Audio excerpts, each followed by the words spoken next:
Welcome to my review and breakdown of the mods that I've done for the Ambush Alpha knife. This knife I purchased from DLT Trading probably 8 or 10 years ago. From what I understand, DLT Trading commissioned Bark River to produce this knife, as well as several other models that Ambush Alpha designed. So the quality and execution, the quality control on the knife, you can expect similar to Bark River quality. The one that I purchased with this orange handle was version 1, and later they came out with version 2 of the knife. And the changes that they made between version 1 and 2 are similar to the modifications that I've done. And so basically they only modified the handle, the scales. Nothing was changed on the knife or the sheath. They only modified the handle. They made it more ergonomic and comfortable for use. So when I received this version 1, it had an issue where the overall shape, visual shape of the handle is your well-regarded Coke shape with a nice palm swell, but the problem was that on both the top side as well as the bottom, it was extremely painful to work with. It was very the sharp on the corners here, and you couldn't get a nice grip on the knife and work with it for any prolonged period of time. It was just too painful. Actually, I modified this knife before the Ambush Alpha redesigned the handle. So I never got back to the company. I didn't tell them that their knife, I didn't give them feedback. I just modified my knife. I took off the scales and rounded off both of the corners. So now you can use it for as long as you like, basically. And this is the same mod that the company did itself, with one exception. They also did away with this finger groove, and this is for pinching hold. I don't know why they did that, because I do like the execution here, as well as some other knives that I have. The pinch grip for a woods knife, a field knife, bushcraft knife, you do, and as well food prep, you do use a pinch quite often, pinch grip. The other thing is, on the version 1, it does not flare out as much as on the version 2.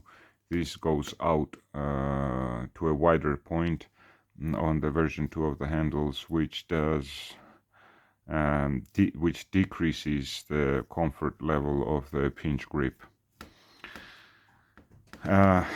So some other mods that I've done to the knife itself is just adding these two loomed spots. I basically drilled the G10 and poured in the luminescent powder mixed with glue. So now during daytime it gets charged from the sun and it illuminates to be easily found in grass or anywhere else that you may place it during your camping trip. This is a common addition that I do to my knives, actually. What also accentuated the discomfort on this specific handle was these grooves that are cut, and this is for increased grip onto the handle. Great idea, but they were so sharp on edges that it was just unbearable. Now this is a very comfortable handle. The knife itself is 3V steel. It is very corrosion resistant, keeps a wicked edge, and has overall one of the best combined characteristics for a field or a bushcraft knife, for a hunting knife, as it requires you to it requires significantly less frequency of sharpening. It just holds an edge about 10 times more than conventional carbon steel blade.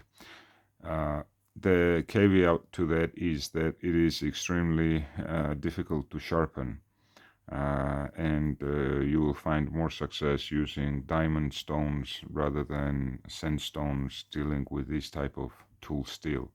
You will sharpen it quicker as well. I also did some mods to the sheath. This is the sheath that came with the knife originally, and I added this screw that slides up and down, and it's a locking mechanism. So when the knife is in the sheath, it is extremely secure. So you won't have the knife falling out on you during running or climbing, but for added reassurance you can lock the mechanism, and it's just not coming out when it's locked. When unlocked, very easy flick of your thumb.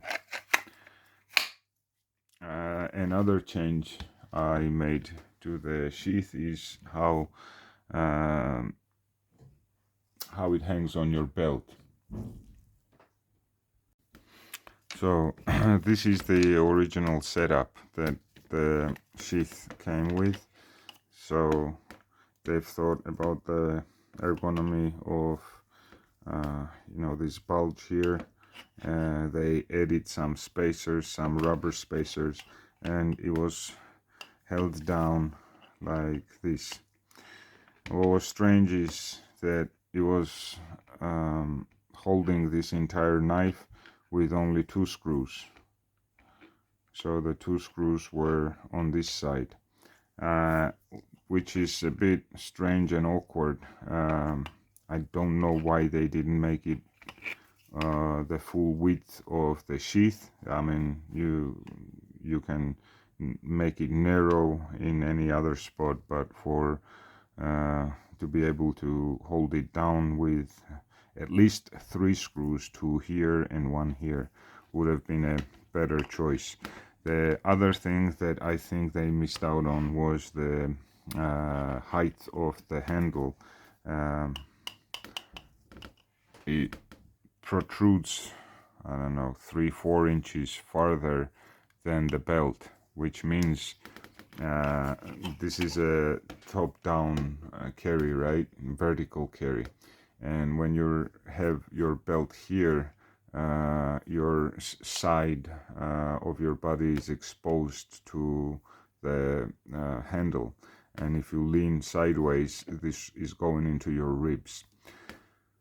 So I found this setup to be rather uncomfortable, and I changed it to side carry, horizontal carry, constructed out of Kydex, similar to the rest of the sheath, orange to match the color of the handle, and held down with 2 original screws that this belt clip came on. It is now balanced where this is the middle point of the knife, approximately balanced. It would be ideal to have this moved over here, but then this bulge of the handle gets in the way of the belt, so that couldn't be done, and I moved it as close as possible. Now the knife wears rather comfortably on my side, is easily reachable and is now a pleasant knife to use and work with. So unfortunately I was not able to find any ambush knives on sale, so the company must have gone out of business. I believe, I might be wrong, and if I am, I apologize, but I believe it was a daughter company of the DLT Trading. Probably they don't make knives anymore because I wasn't able to find any in stock on the major knife sales websites. But why I'm doing this review is just to show and demonstrate that yes, you may get an awkward knife or a knife that you're interested in. I mean, in photos, the knife shape, the shape of the tip, the blade, everything looked perfect for a field knife slash a bushcraft knife, but upon receipt I discovered that it was extremely uncomfortable. Do not hesitate to mod if you like the rest of the knife, which I did. I didn't want to return it, I just modified it to suit my needs and expectations. Be brave and use your tools to their intended purpose.